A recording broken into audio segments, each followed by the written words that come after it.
You betrayed your value 1,000 times just to be accepted once.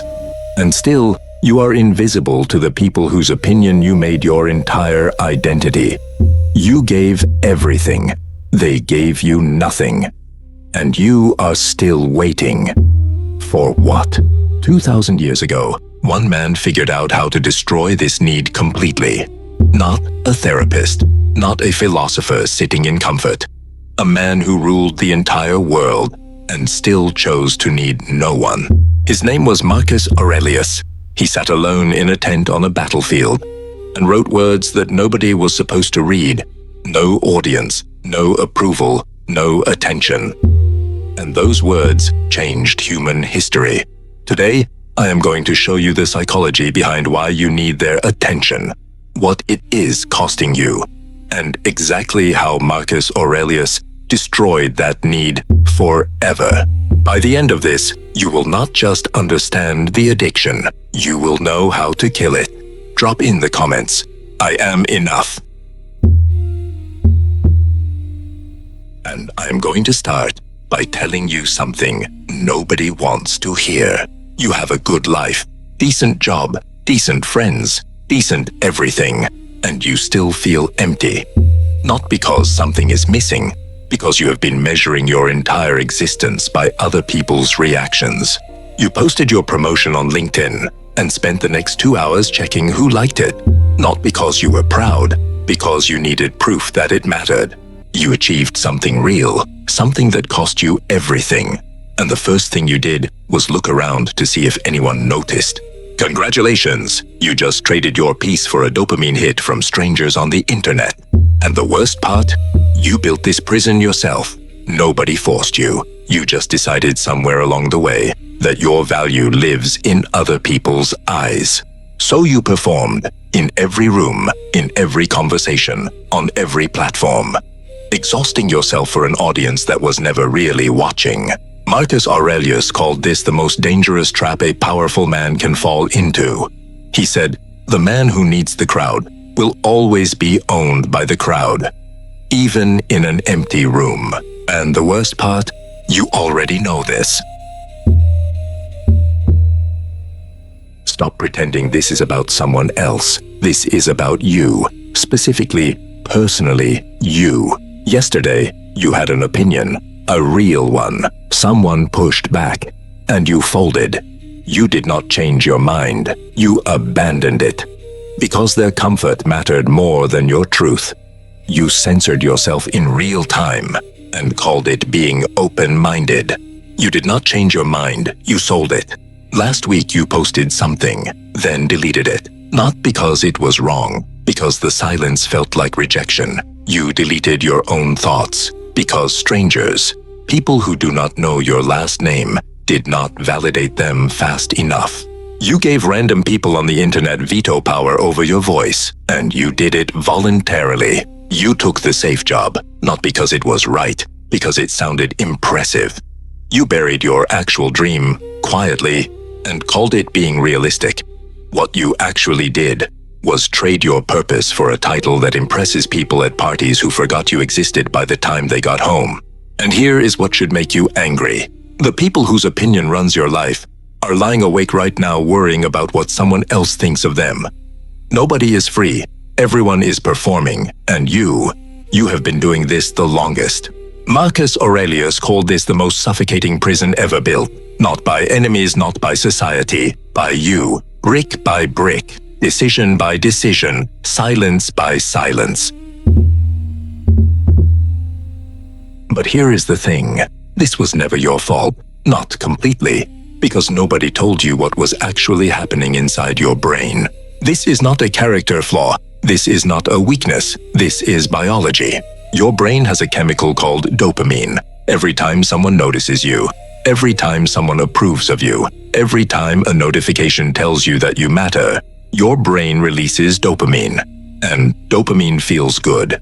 So your brain does what brains do. It chases it again and again and again. Your brain cannot tell the difference between a like on Instagram and actual survival. To your brain, they feel identical, so it keeps chasing, and you keep performing. This is not discipline. This is not ambition. This is addiction, running on autopilot every single day. Richard Feynman understood this the hard way. After the Manhattan Project, the world expected greatness from him. Scientists, institutions, the entire academic world, all watching, all waiting. And Feynman tried to deliver. He forced himself to chase important discoveries, for them, for their attention, for their approval. Result? Nothing. Complete creative block, depression, the joy of physics, gone. He was one of the greatest minds alive, and attention addiction paralyzed him completely. Then one day, sitting in a university cafeteria, he watched a student throw a plate in the AIR. It was spinning. No reason, no goal, no audience, just curiosity. Feynman started calculating the physics of that spinning plate, not for anyone, just for himself, just because it was fun. That calculation, that meaningless, unimportant, unimpressive calculation, led directly to his Nobel Prize-winning work. The moment he stopped performing for attention, his greatest work appeared. Marcus Aurelius observed this same pattern 2,000 years before Feynman.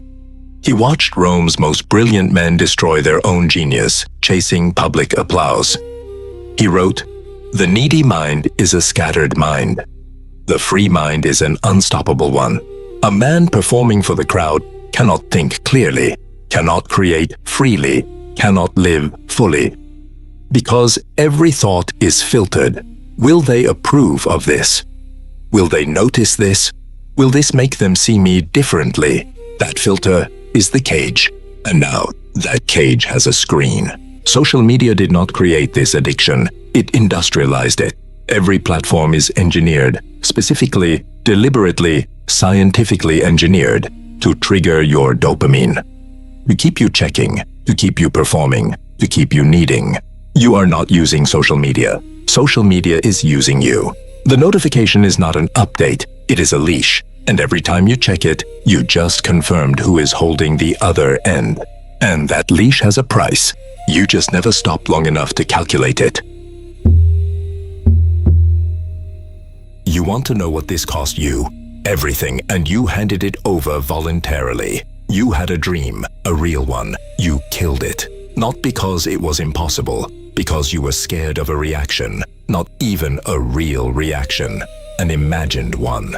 You destroyed your future for a thought that never even happened. Brilliant! You have never made one decision, not one. That was purely yours. Every choice, filtered. What will they think? What will they say? What will they assume? You have been living someone else's life for years and calling it your own. That is not a life, that is a costume. The people you perform for every day, they are not thinking about you. They are lying awake at 2 a.m., worrying about what someone else thinks of them. Everyone performing, nobody watching, nobody ever was. You gave away your authenticity, your creativity, your peace, your actual life to an audience of ghosts. And you did not even charge them for it. Marcus Aurelius wrote, "The man who needs their approval has already given them his freedom." You gave yours away, piece by piece, decision by decision, silence by silence. And somewhere along the way, you forgot what the original version of you even wanted, not what they wanted, what you wanted. Can you still remember? Good, hold on to that, because that feeling, that faint memory of who you actually are, that is the only thing that matters right now. And here is what happens the moment you choose it over everything else. Now here is what nobody tells you. The moment you stop needing their attention, everything shifts, not gradually, not slowly, all at once. Like a weight you forgot you were carrying, suddenly dropped. Ralph Waldo Emerson knew this feeling. He was Boston's most respected minister. Every Sunday, packed church, standing ovations, the most powerful people in the city hanging on his every word. He had everything, fame, respect, attention, more than most people ever dream of. And he felt completely empty. Every sermon was a performance. Every word filtered through one question. Will they approve of this? Then his wife died, and standing in that church one Sunday, surrounded by hundreds of admiring faces, he felt the loneliness of it, the hollowness, the performance. He walked away from the salary, from the status, from the attention, all of it, and went alone into nature. That is where he wrote Self-Reliance, one of the most powerful essays in American history. The words that came out of him when he stopped performing for others changed how an entire nation thinks. Emerson said, "To be yourself in a world that is constantly trying to make you something else is the greatest accomplishment." He did not find that truth in the applause. He found it in the silence, after he walked away from the applause. This is what waits for you on the other side of this addiction. Not emptiness, not loneliness, clarity. The noise stops. The performance stops. The exhausting calculation of what they will think stops. And what is left is you, the actual you, the one that has been waiting under all of that performance, all of that approval seeking, all of that shrinking. Marcus Aurelius called this the ultimate freedom. Not the freedom to do anything you want. The freedom to be exactly who you are, without apology, without performance, without permission. The man who needs no one's attention walks into a room differently, speaks differently, makes decisions differently. He is not performing. He is not calculating. He is not waiting. He is just present, whole, free. That is what is on the other side. Not emptiness, not loneliness. Just you, finally fully free. Marcus Aurelius did not just understand this. He built it into every single day. A man who ruled the entire world and still sat alone every night and did the work. Nietzsche lost everything. His books ignored. His ideas rejected. His friends gone. His career destroyed. Alone on a mountain in Europe. Sick, broke, invisible. And you know what he did? He did not post about it. He did not wait for someone to notice his suffering. He did not shrink. He made one decision. Amor fati. Love your fate. Not tolerate it. Not survive it. Love it. Nobody reads my work? Good. The work does not need their eyes to be true. Nobody sees me? Good. I know what I am. Their blindness is not my problem. He wrote, Thus Spoke Zarathustra. On the cover he wrote, A book for all and none. He destroyed the expectation before anyone could disappoint him. Nobody read it while he was alive. Today, one of the most powerful books ever written. So every morning, before you reach for your phone, before you go looking for evidence that you matter, ask yourself one question. If nobody ever saw this, would I still do it? If yeah, do it fully, completely, for yourself only. If no, stop. You are not creating, you are performing. And performing for people who are not even watching is the loneliest work alive. Marcus ruled the entire Roman Empire, the most powerful man alive, and every single night he sat alone, not to celebrate, not to post about his wins, not to wait for applause. He asked himself one question. Did I live today for myself or for the crowd? Not, did they approve? Not, did they notice? Not, did they clap? Did I live for myself? Start doing this tonight. Every decision you made today, one filter. Was that mine or was that theirs? You will be uncomfortable with the answer. Good. Discomfort is where everything changes. And Feynman, one of the greatest minds alive, accidentally discovered the most powerful thing of all. He watched a plate spin. No reason, no goal, no audience, no caption, no story to tell later. Just curiosity, just joy. And that one unperformed moment led to a Nobel Prize. So find one thing today, one thing you do purely for yourself.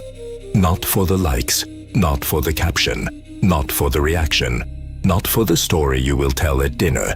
Something that exists only between you and the moment. No audience, no performance, no approval, just you. That feeling is what freedom actually feels like. And once you feel it, you will wonder why you ever needed their eyes at all. So let me ask you something. The version of you that woke up this morning, checked the phone before both eyes were even open, filtered every thought before it left your mouth, performed before breakfast. Is that who you want to be for the rest of your life? Or are you done? Nietzsche was done. He walked away from the applause and created something immortal.